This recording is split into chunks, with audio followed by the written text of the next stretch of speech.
cuando hablábamos de nueva normalidad en Chile, pero bueno, tenemos que enfrentarnos en lo que estamos ahora, que es una nueva realidad, una realidad que nunca la habíamos esperado, pero de ella tenemos que salir. Y tenemos ya a nuestro panel sentado en la mesa y los presentamos de inmediato. Natalia González, muy buenas noches, directora de Asuntos Jurídicos de Libertad y Desarrollo. Gracias por estar aquí, Natalia. Hola, Matías, gracias. Buenas noches. Buenas noches. Y Rafael Berguán, economista académico de la UDP, presidente de la Comisión Nacional de Productividad. Rafa, buenas noches, gracias por estar aquí. Buenas noches. Patricio Fernández, periodista, escritor, panelista otras veces aquí. Mucho gusto, Pato. Buenas noches. Y Gloria de la Fuente, yo creo que no habíamos tenido oportunidad de compartir en el Estado Nacional al menos. Así es. Gloria de la Fuente, cientista política, presidente, Fundación Chile 21.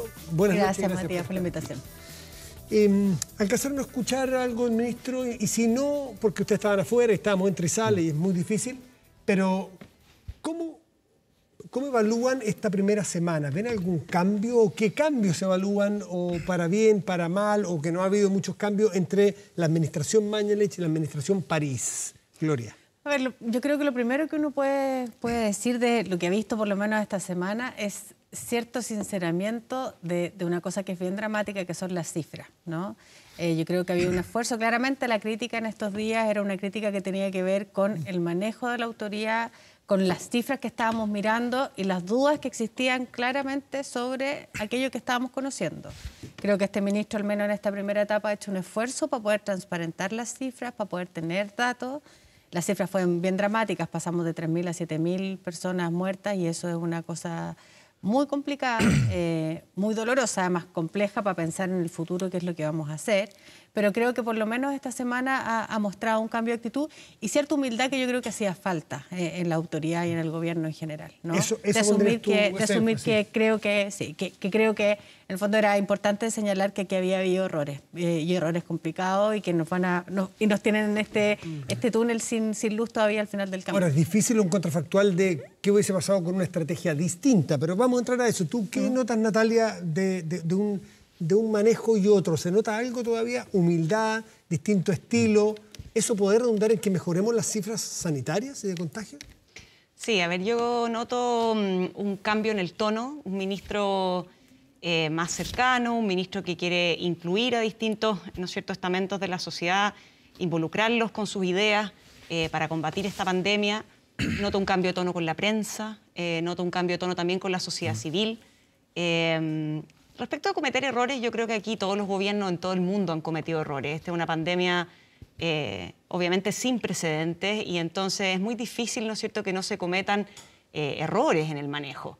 Y junto con eso yo creo que el ministro París ha tenido también la grandeza de reconocer las cosas buenas que hizo el ministro Mañalich, porque aquí, ¿no es cierto?, tenemos por un lado las cifras de muertes, como decía Gloria, pero hemos incorporado esas cifras de muerte los casos probables, ¿no es cierto?, no los casos confirmados, y por eso también había un abultamiento de las cifras. Pero el ministro Mañalich sigue en ese sentido siendo destacado por la prensa también internacional, ¿no es cierto? Vimos hace poco un estudio del Economist que destaca a Chile como uno de los casos de baja mortandad en la pandemia. Tiene un buen manejo, ¿verdad?, del sistema hospitalario que ha respondido bien. Está obviamente en su capacidad, ¿no es cierto?, bien al borde, pero es un sistema hospitalario y de salud pública que ha respondido bien a la pandemia. Y por supuesto hay otros elementos en los cuales, como la trazabilidad o aislar a las personas más vulnerables a esta enfermedad, por supuesto que ahí todavía hay mucho espacio para trabajar. Ahí parece que hubo una parte más coja, ¿no?, de la gestión Mañalich. Rafael Berguán, ¿tú cómo lo ves en este cambio de mano? Sí, me parece es injusto en un periodo corto de tiempo, en un momento tan especial, tan inédito para todos. Lo decías tú en términos de que todos los países han enfrentado desafíos en un mundo en el cual no importa que traigas a los 5, 6 o 10 expertos de la mejor universidad del mundo a contarte cómo hay que hacer esto, ninguno va a tener la capacidad de decirte con certeza qué hay que hacer. En todas partes el tema de los datos ha sido un desafío. Entonces, yo esto lo veo más como una aposta. Por ahí han dicho, mira, esta cuestión es una maratón, esto toma tiempo. Yo creo que es una aposta. El ministro toma la posta que le dejó el otro ministro. Efectivamente, yo a él lo conozco al ministro París, lo conozco bastante, estuvimos 3 años sentados en una reunión mensual y por lo tanto sé cómo es en lo personal. No conozco al ministro Mañalich, es una persona muy conversadora, es una persona que está dispuesta a escuchar, que está dispuesta a construir en grupo, etc.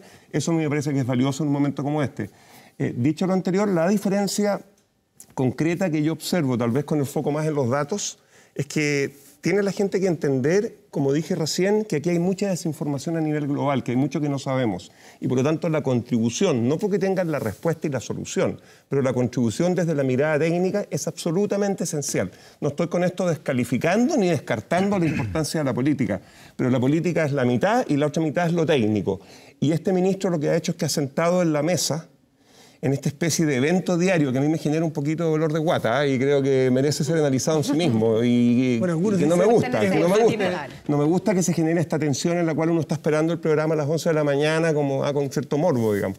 Pero en esa mesa, estos días yo he visto gente sentada que representa no una parte de la institucionalidad política, sino que una parte del conocimiento técnico de este país, explicando y contribuyendo directamente desde su saber. Y creo que eso es importante, porque eso va a empezar a generar un poquito de confianza, no falta de errores, porque los errores son humanos, pero un poquito de confianza, y esa confianza es fundamental para que trabajemos en equipo aquí tratando de resolver este problema. Hace varias semanas aquí tú hablaste de una suerte de toma de decisión más en conjunto. Estaba sentado aquí, me acuerdo, y te preguntaba, ¿pero qué esto tiene que ser colegiado o tiene que haber alguien que al final diga ya, se toma el camino A o el camino B? ¿A eso te referías, a lo que hemos visto esta semana con esta mesa multidisciplinaria de París? Un poco sí. No soy la persona para decir exactamente quiénes y qué mundos son los que tienen que estar ahí. ¿En eso estabas pensando cuando te referías? Sí, porque yo creo que tiene razón Rafael cuando habla de la importancia de lo técnico, pero hay una importancia con lo político que es bien sustancial y que no es lo mismo que la política parlamentaria, digamos, sino que es conseguir que las decisiones que se toman tengan los suficientes brazos estirados, que generen confianza con los suficientes mundos para que las respuestas correctas sean apoyadas y sean vistas como correctas. O sea, si tú traes, por ejemplo, de golpe y porrazo un genio de la luna que da exactamente la solución, la respuesta a la solución que es lo que se debiera hacer, y esa solución no concita la confianza y el apoyo de muchos, no sirve para nada. Y volviendo al momento en el que estamos, yo creo que el momento en el que estamos suscribo todo lo que han dicho bastante respecto de cómo es recibido el ministro París. Pero creo que si somos sinceros, lo primero que hay que decir es que estamos en un momento muy oscuro. Oscuro en el sentido más literal de la palabra. No sabemos, sabemos que estamos muy mal. Sabemos que Chile es un país que está en un momento grave de la pandemia. No como cualquier otro país, sino que especialmente malo. Estamos en medio de un pantano del que no sabemos cómo vamos a salir. No hay ninguna perspectiva de salida. Nosotros podríamos especular en este minuto cuando llegue la vacuna, lo que va a producir la cuarentena, esta cuarentena más rígida, etcétera, pero llevamos más de un mes de cuarentena y los números siguen subiendo y por lo tanto estamos en un momento duro, un momento en donde no hay nada que festejar, donde no hay nada que celebrar, hay mucho que acordar y mucho que construir. Y creo que lo sentimos todos. O sea, paralelamente con el análisis que hagamos del ministro París, todos sentimos en nuestras propias vidas, en nuestras casas, que esta ha sido una semana dura. Tal vez, sin duda. Pero no hay nada que celebrar, puede ser, porque realmente la situación es cruda, pero ¿no tenemos perspectiva? ¿Acaso el saber al menos que quien dirige esto dice que hay que seguir reforzando el hospitalario, y ir a la salud pública y a la trazabilidad en los territorios? ¿Es acaso no un nuevo camino que nos genera alguna expectativa? Déjame solo aclarar una cosa. No tenemos perspectiva, no significa que no estamos haciendo nada, no significa que lo que estamos haciendo está mal, significa simplemente que no vemos luz al final de un túnel. Es de esperar que la veamos en algún momento. Ojalá fuera un túnel, porque los túneles uno sabe que es para allá. Es más bien un bosque que uno no sabe para qué lado salir. Gloria, por favor, y Rafa. Sí, mi impresión es la siguiente, es que el problema se ha tornado tan complejo, en rigor, que...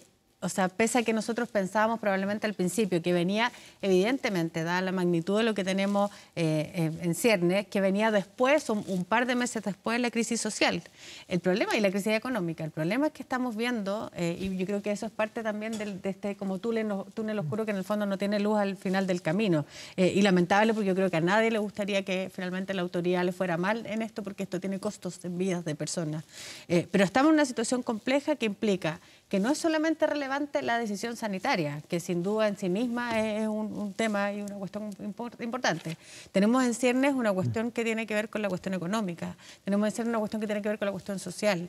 Y las decisiones que se tomen en esa línea, lo correcto o no correcto que sean esas decisiones, la rapidez con que esas decisiones se den, va a hablar mucho también del resultado que esto va a tener.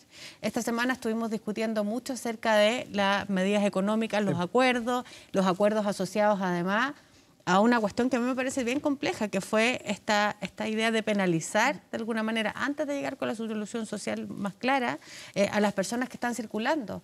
60% de las personas por ahí andan circulando. Claro, pero datos, 114.000 empresas aún siguen funcionando bajo esta idea del rótulo estratégicas. Por lo tanto, hay 2,3 millones de personas en la región metropolitana que circulan, y circulan porque en el fondo tienen que ir a trabajar. O sea, entonces, Gloria, hay un dato bien decidor. ¿Sí? Un 0,5% de las personas que se fiscalizó no tenía permiso. 0,5%. Es decir, un 99,5% de la persona mostró un permiso.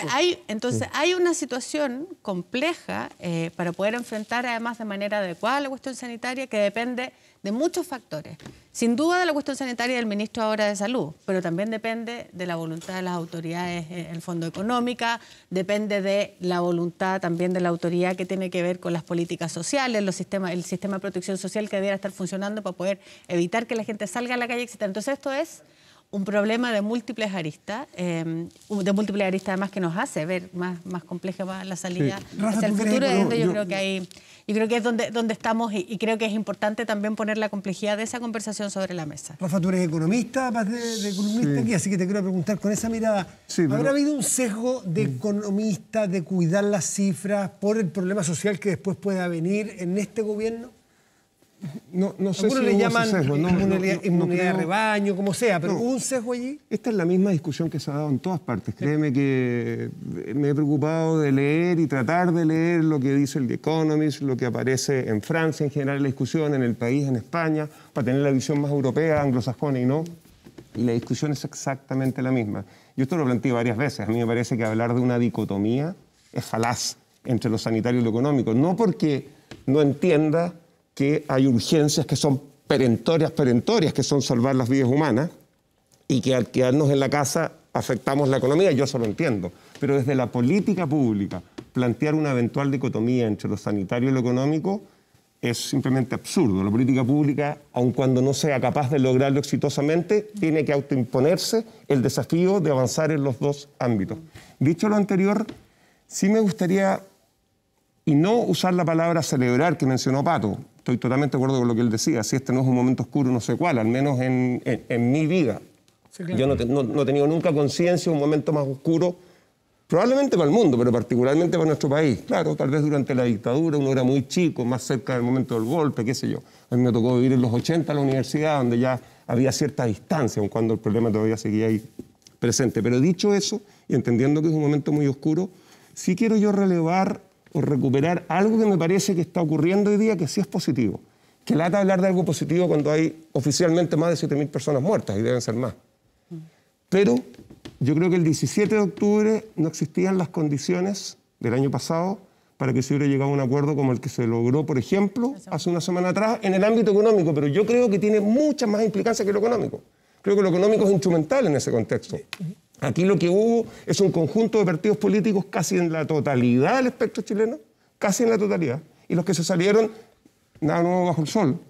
Partido Radical tal vez, que siempre tenía la costumbre de posicionarse bien, en este caso decidió separarse. Bueno, los tiempos cambian, pero en general todo el espectro político tradicional chileno participó de este acuerdo, y por lo tanto, más que un acuerdo económico, yo lo que veo aquí es un acuerdo político. Y eso es algo que yo no me habría atrevido a apostar a favor el 17 de octubre.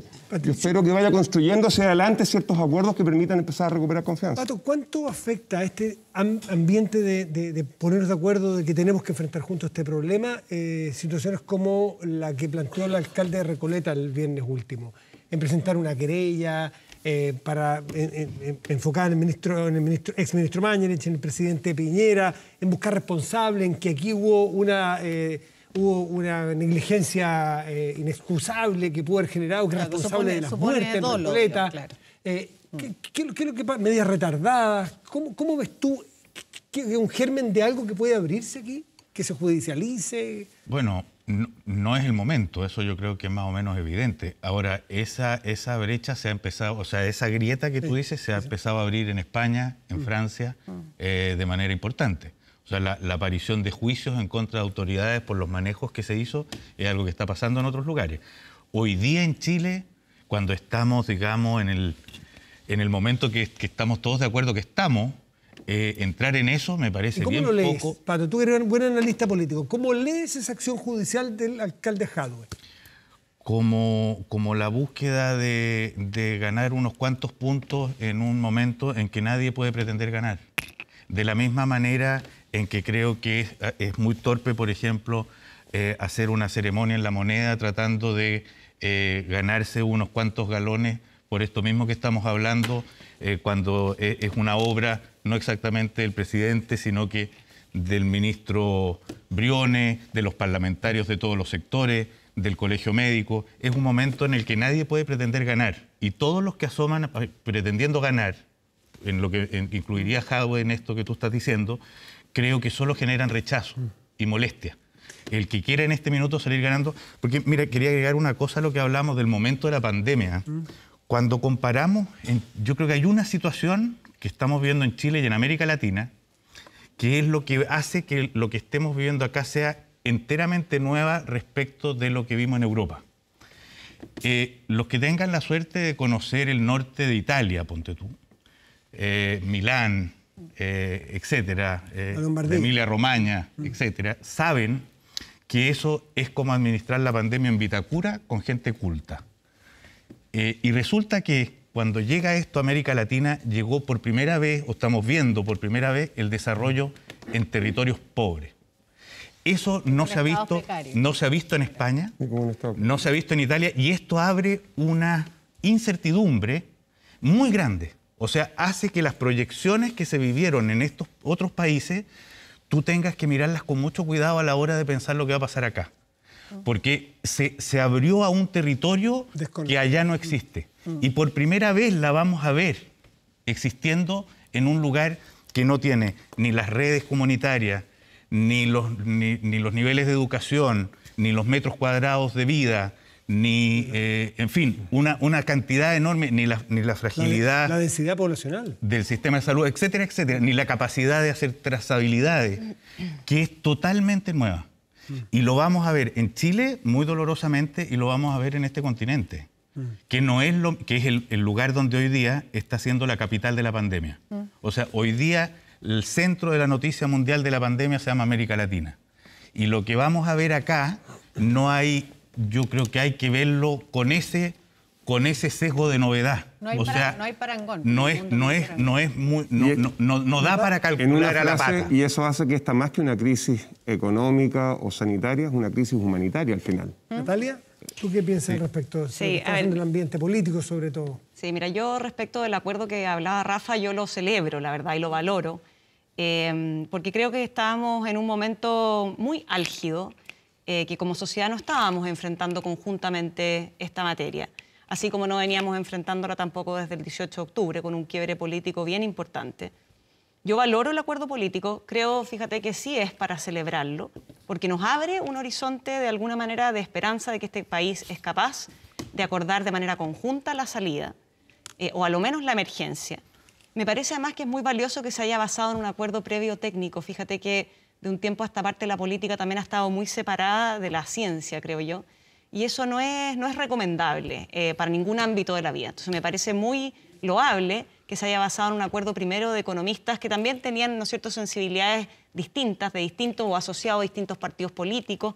Me parece que eso es una señal muy positiva. Ahora, yo no creo, Pato, que sea muy comparable lo que hace Jadwe con lo que hace el presidente Piñera al invitar, ¿no es cierto?, a miembros de la oposición, a miembros del Congreso. O al sacarse fotos entregando cajas. Hoy día tú mencionaste la promulgación, ¿no es cierto?, de estas leyes importantes que se aprobaron en el Congreso, la ayuda a los independientes, el ingreso familiar de emergencia, porque, de nuevo, aquí hay símbolos que yo creo que son muy importantes para la ciudadanía. Yo, fíjate que me alegré de ver vía Zoom al senador Lagos Weber en esta ceremonia, me alegré de ver al senador Pizarro protegidos con la distancia del caso.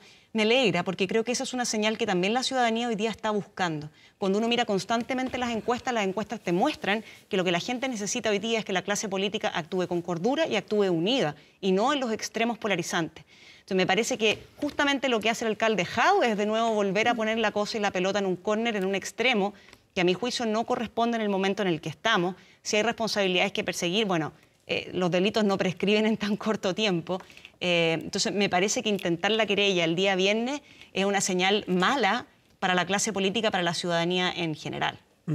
Ahora, yo creo que es una cuestión importante es que la política requiere, y esto para los dos ejemplos, la política, particularmente en momentos complejos como este, requiere cierta sobriedad.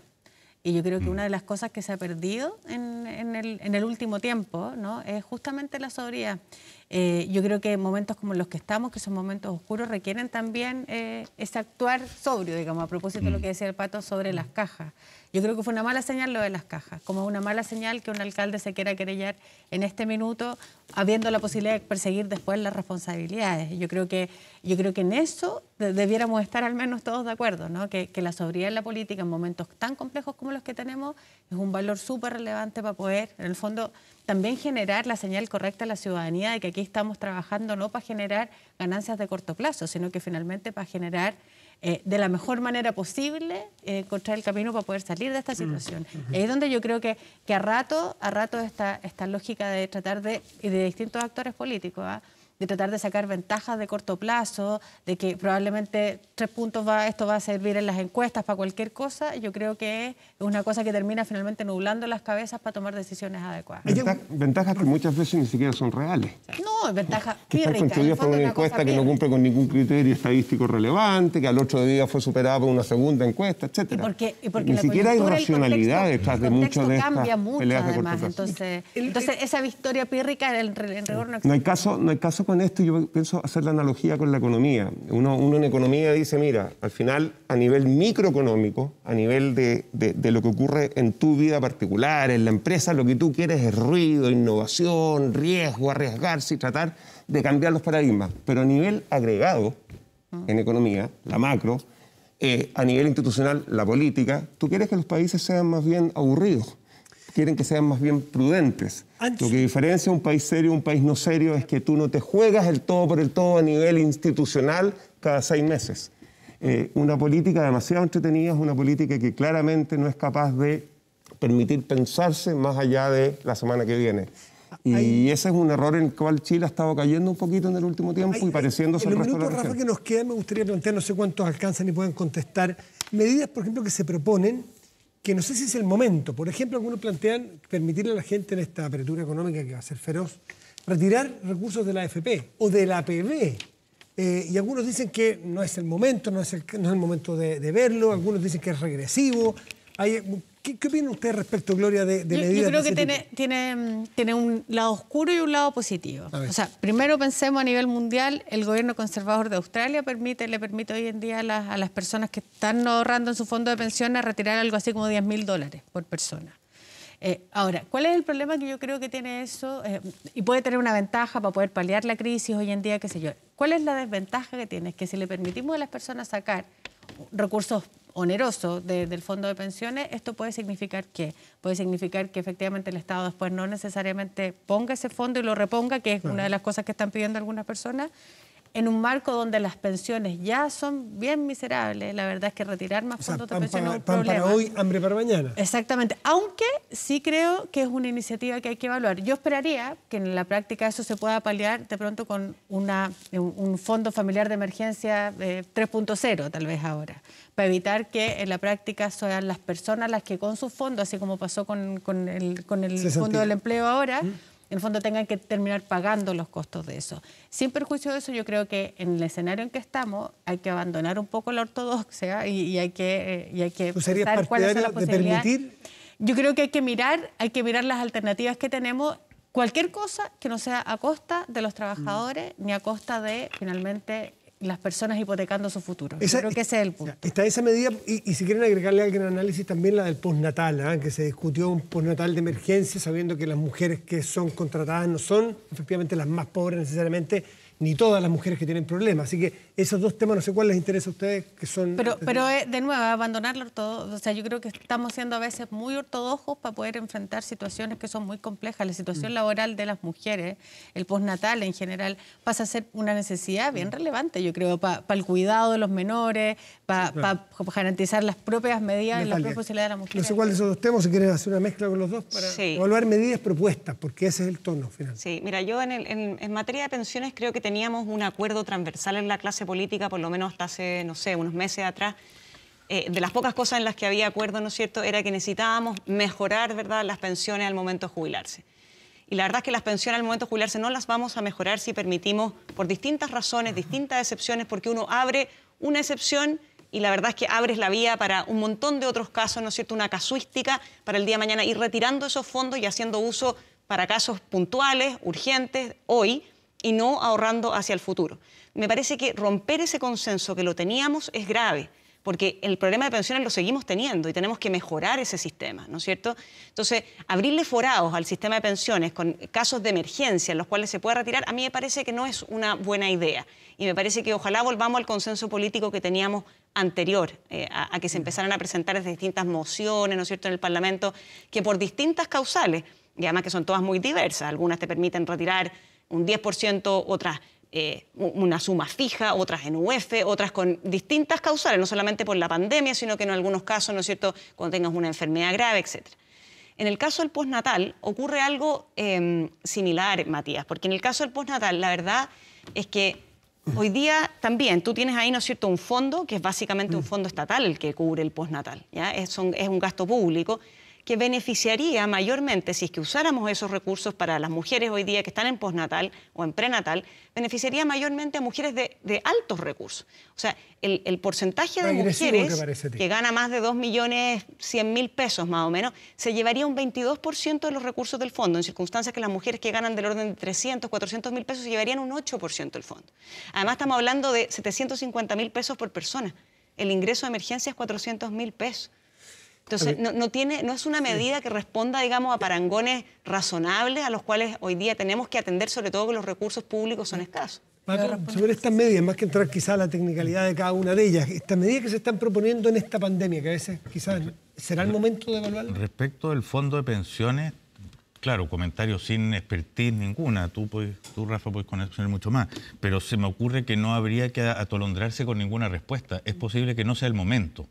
Es posible que primero haya que probar muchas cosas, pero grave es que alguien se esté muriendo de hambre y no pueda esperar a jubilar. Por lo tanto, como estamos en un momento tan incierto, solo puedo contestar algo de sentido común. Empezar a comerse la jubilación hoy día no creo que sea buena idea. ¿Qué esté pasando en 6 meses más? No sé. Bueno, si va a ser necesario en algún momento comerse parte de la jubilación y después veremos qué se hace con la jubilación para llegar a viejo, me parece que es de sentido común. Que de hecho es como ha fallado la Corte Suprema. Tengo entendido que en 3 ocasiones, creo que es el juez Muñoz, el que ha dicho hay una ley y la única razón que podría utilizarse para desde un tribunal ir contra esa ley, en este caso el decreto 3.500, ¿no? La ley, sí.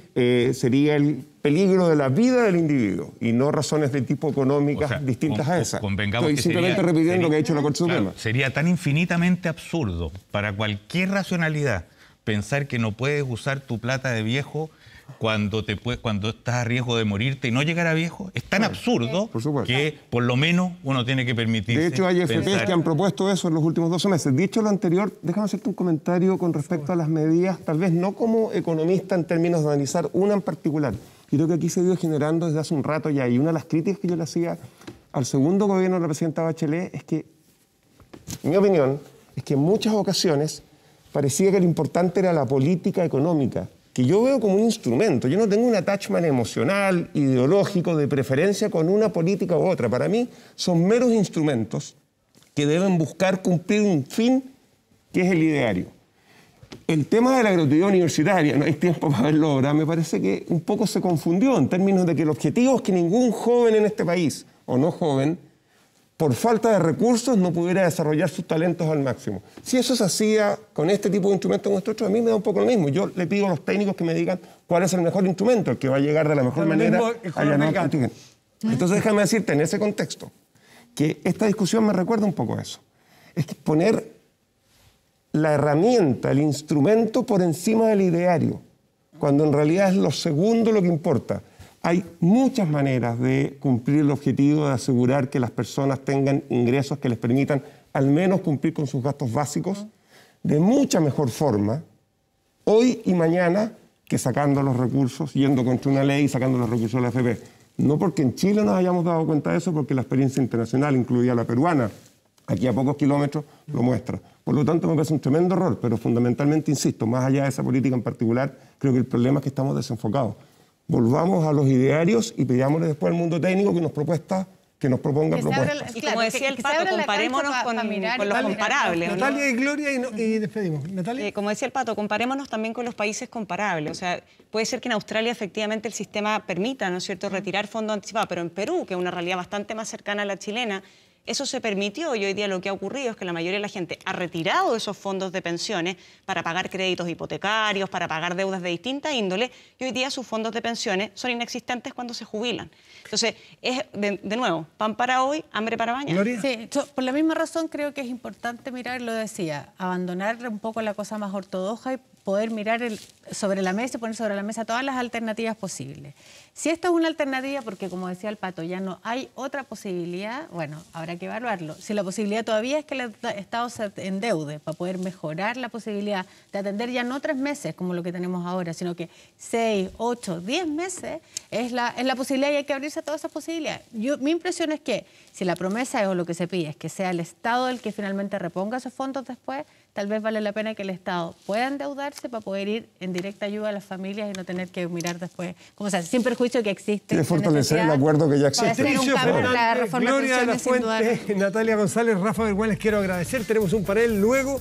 Les quiero agradecer su presencia esta noche para ir alumbrando y ir viendo cómo deglutir esta política que se empieza a conversar en medio de la pandemia con temas quizás de más largo plazo. Muchas gracias. A ustedes 4 por estar esta noche.